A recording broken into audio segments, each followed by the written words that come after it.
নমস্কার। আমার সকলকে শিষ্য ভক্ত এবং শুভানুধ্যায়ী প্রত্যেককে আমার আন্তরিক প্রীতি অভিনন্দন এবং একরাশ ভালোবাসা। আমি গত একটা প্রোগ্রামে করেছিলাম যে শ্রাবণ মাসে প্রত্যেকটা সোমবার কী করণীয়, তো প্রত্যেকেই করছে এবং আমাকে প্রচুর কমেন্ট করছেন বা আমার কাছে আসছেও যে শাস্ত্রী যে এইভাবে করছে, এটা আর কি নতুনত্ব আর কি করতে হবে। তা আজকে আমি একটা যেটা করছি, শনির 7.5। এই শ্রাবণ মাসে একটা ভালো মাস, আমরা জানেন দেবাদিদেব মহাদেব, হর হর মহাদেব। এই শ্রাবণ মাসে শনির 7.5 থেকে কি করে মুক্তি পাবে এবং 7.5 থেকে কি করে কি করা যায়। দেখুন, 7.5 তো একটা খুব ভালো বলবো তা না, খুব যে একটা খারাপও বলবো তা না। শনির 7.5 এটাই আপনাদের সম্পর্কে সবাই একটা অবগত আছে। এবারে আপনারা বুঝবেন কি করে যে আমার শনির 7.5 চলছে কি করে। কিছু তো রাশি লগ্ন বা রাশি অনুযায়ী তো 7.5 দেয়, তো সেটাকে টোটাল একজন অভিজ্ঞপূর্ণ জ্যোতিষীর সুপরামর্শ নিতে হবে। ধরুন, আপনি বুঝতে পারছেন আপনি ব্যবসা করছেন তো সাফল্য হচ্ছে না, আপনি কর্মে যাচ্ছেন সাফল্য পাচ্ছেন না, আপনি বিয়ে বাড়িতে প্রচুর দেখাশোনা করছেন, আপনার ছেলে বা মেয়ে উপযুক্ত বিবাহযোগ্য বিয়ের যোগাযোগ আসছে কিন্তু সেটা ঠিক প্রস্ফল করছে না, এবং একটা শারীরিক এবং বাস্তুতে একটা আপনি সমস্যা বুঝতে পারছেন, তাহলে আপনি বুঝবেন কি করে যে আমার শনির 7.5 চলছে কি করে। তো এটার জন্য একজন অভিজ্ঞ জ্যোতিষীর সুপরামর্শ নিতে হবে। যে আমি তখন বা আমরা বিগত এত বছর, যেহেতু আমি এত বছর এই শাস্ত্রটা নিয়ে আছি, আপনারা জানেন এই শাস্ত্রটা বাদ দিয়ে তো আমার কোনো পেশা বা অন্য কিছু আর নেই, এটাকে নিয়ে আমি থাকি এবং এটা এত বছর আমি মানুষকে পরিষেবা দিয়ে থাকি বা দিচ্ছি। তো এই 7.5 থেকে শ্রাবণ মাসটা কি করে কি করা যায়। তাহলে এবার আমাকে অনেকেই প্রশ্ন করবে যে শ্রাবণ মাসে 7.5 কাটালে আর কি 7.5 থাকবে না? নিশ্চয়ই থাকবে। আড়াই অর্থাৎ 2.5 মাস বা 2.5 বছর, তাহলে 2.5 বছর 5 বছর প্লাস 2.5 বছর, ওটাকে আমরা কি বলছি? শনির 7.5। এবার দীর্ঘমেয়াদী সেই 7.5 বছর যদি আপনাকে ফেস করতে হয়, সমস্যার সম্মুখীন হতে হয়, তাহলে আপনি কখন গড়বেন, কি করে আপনি উঠবেন বা কি করে আপনি দিক পাবেন বা সেই ফোকাসটা আপনি কাজে লাগাবেন কি করে, তার জন্য এই শ্রাবণ মাসে যদি কেউ 7.5 দোষটা কাটাতে পারে, এবং 7.5 কিছু নিয়ম আছে। যেটা প্রথম যেটা আমি বলছি, যাদের 7.5 আছে, যাদের রাশি অনুযায়ী বুঝতে পারবেন যে 7.5 চলছে। আমি গত সপ্তাহে একটা বলেছিলাম যে রাহুর দোষা এবং মহাদশা থাকলে কি হতে পারে, কেতুর দোষা তাহলে কি হতে পারে। এবার 7.5 থাকলে কি হতে পারে, অর্থাৎ শনির একটা কুপ্রভাব যদি থাকে, তখন আপনি ওর থেকে বেরোবেন কি করে। তা প্রথমে বলি, যাদের 7.5 আছে বিশাল অত চিন্তা করার কিচ্ছু নেই। 7.5 মনে একটা বিরাট আতঙ্ক, 7.5 মনে একটা বিরাট ভয়, 7.5 মনে একটা বিরাট ভীতি, শনির 7.5 মনে আপনি একটা নার্ভাস হয়ে যাবেন, শনির 7.5 মধ্যে মানসিক দিকে হতাশাগ্রস্ত হবেন। আমি বলবো কিচ্ছু হবেন না, এর থেকে বেরোনোর উপায় আছে।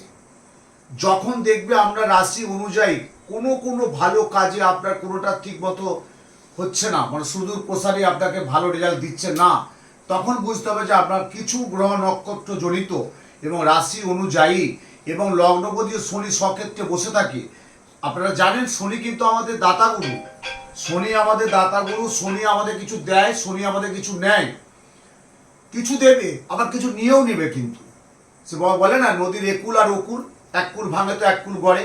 শনি কিছু কিছু দেয় আবার কিছু নেয়, তা দেবে যখন আবার নেবেও। কিন্তু শনিটা বলি একবারে ভয় করার দরকার নেই। আপনারা দেখবেন বিভিন্ন কলকাতা, মফস্বলে, পশ্চিমবাংলার যে কোনো প্রান্তে দেখবেন শনি দেবতা বসে আছেন তার মাকে অর্থাৎ গুরুকে, দক্ষিণা কালী মা দক্ষিণা কালীকে নিয়ে। কেন? শনি মন্দিরে যাবেন, দেখবেন শনি মহারাজ বসে আছেন, তার পাশে কিন্তু মা দক্ষিণা কালী আছে, মানে শনির গুরু কিন্তু দক্ষিণা কালী। প্রত্যেকটা গ্রহের প্রত্যেকটা কিন্তু উপগ্রহ আছেন। রাহুর গুরুকে মা ছিন্নমস্তা, মঙ্গলের গুরুকে মা বগলামুখী দেবী, শনির গুরুকে মা দক্ষিণা কালী, শুক্রের গুরুকে মা ভুবনেশ্বরী, কেতুর গুরুকে মা ধূমাবতী, মঙ্গলের গুরুকে মা বগলামুখী, রবির গুরুকে মা মাতঙ্গী। প্রত্যেকটা গ্রহের প্রত্যেকটা কিন্তু উপগ্রহ আছে। সেই যদি উপগ্রহ আপনি জব করতে পারেন, যেটা বলবো শনির জন্য, যেটা আজকে শনির 7.5 যে প্রোগ্রামটা আমি করছি, তাদের জন্য কি করণীয়। প্রথমে বলি, শনিবার দিন কিন্তু এই শ্রাবণ মাসের শনিবারটা অবশ্যই নিরামিষ খেতে হবে এবং মাছ মাংস ডিম একদম চলবে না, নিরামিষ আহার করতে হবে। আপনি যখন বাড়ির উদ্দেশ্যে রওনা দিচ্ছেন বা কোনো কাজে যাচ্ছেন, ব্যবসার কাজে যাচ্ছেন, চাকরির কাজে যাচ্ছেন, কোনো শুভ কাজে যাচ্ছেন, কোনো কাজে যাচ্ছেন, যদি রাস্তায় আপনি কুকুর, ছাগল, বিড়াল, পেয়ারা যায় পায়রা, গরু যা পাবেন একটু খাবার দিয়ে দিন। একটু খাবার, একটু বিস্কুট, একটু রুটি যা পাবেন, একটু দোকানে চা খাচ্ছেন, একটু দিয়ে দিলেন। এটা দেবেন কিন্তু। আর যাদের বাস্তুর জন্য বলছি, ঝাঁটা জুতো কিন্তু একসাথে রাখবেন না।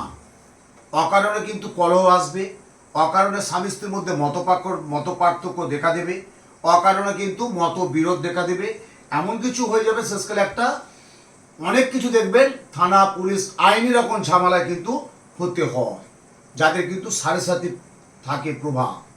আমি এত বছর তো দেখছি, বা এই প্রত্যেককে সাড়ে সাথের জন্য আমি কি কালসর্প, কি মাঙ্গলিক, কি ভৌমদোষ, কি গ্রহণ দোষ, কি ছন্নছড়া যোগ, প্রত্যেকটা যে আমাদের জ্যোতিষ শাস্ত্রের মাধ্যমে যে যোগগুলো থাকে, সেগুলো থেকে বেরোনোর মুক্তিটা কি, উপায়টা কি, সেটা আমি মেন স্ট্রিম একটু ধরে ফেলি বা আমি সেটা বলে দিই।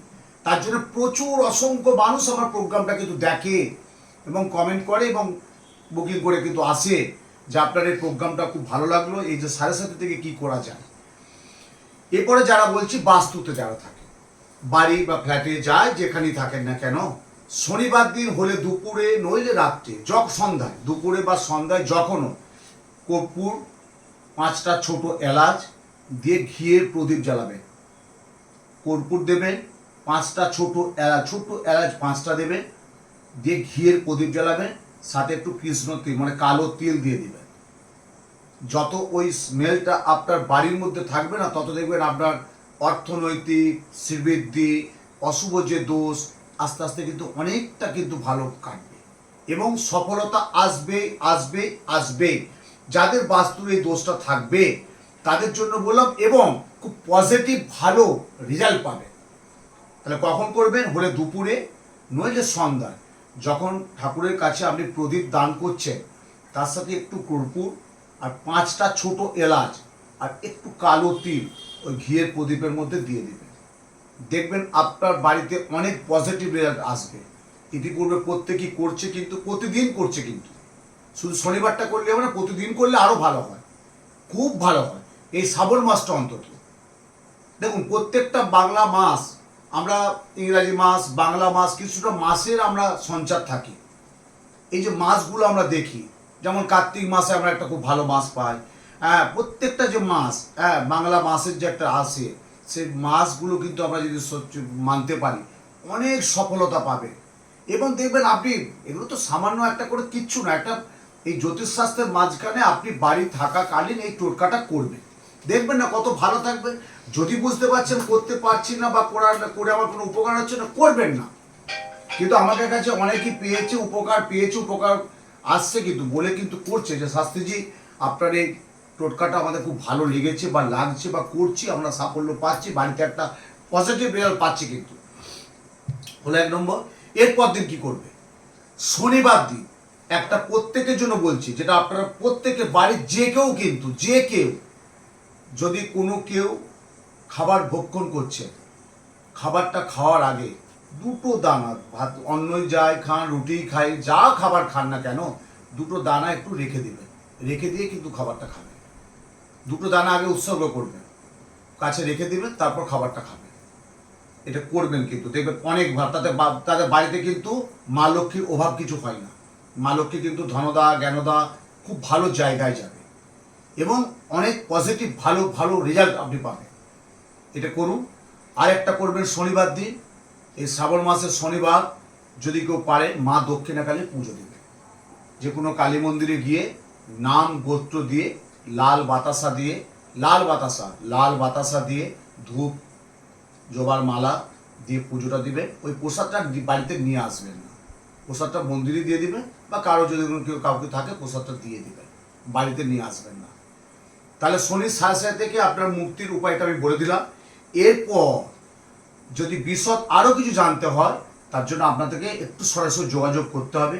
আমি গত প্রোগ্রামে বলেছি কালসর্প নিয়মটা কি বলেছি, মাঙ্গলিক নিয়ম কি বলেছি, এবং কালসর্প মাঙ্গলিক আজকে যেটা বললাম শনির 7.5 তার থেকে কি মুক্তির উপায় আছে সেটা আপনাদের জন্য বললাম। কিন্তু আমি একটা কথা বলে দিচ্ছি, শনি কিন্তু সাড়ে সাথে যাই চলুক না কেন, কিন্তু শনির সাড়ে সাথে বিরাট ক্ষতি করবে না। আর শনির সাড়ে সাথে যে বিশাল সাপোর্ট দেবে সেটাও না, যদি যতক্ষণ না শনির সাড়ে সাথে আমি দোষটা কাটাচ্ছেন বা খণ্ডন করছে।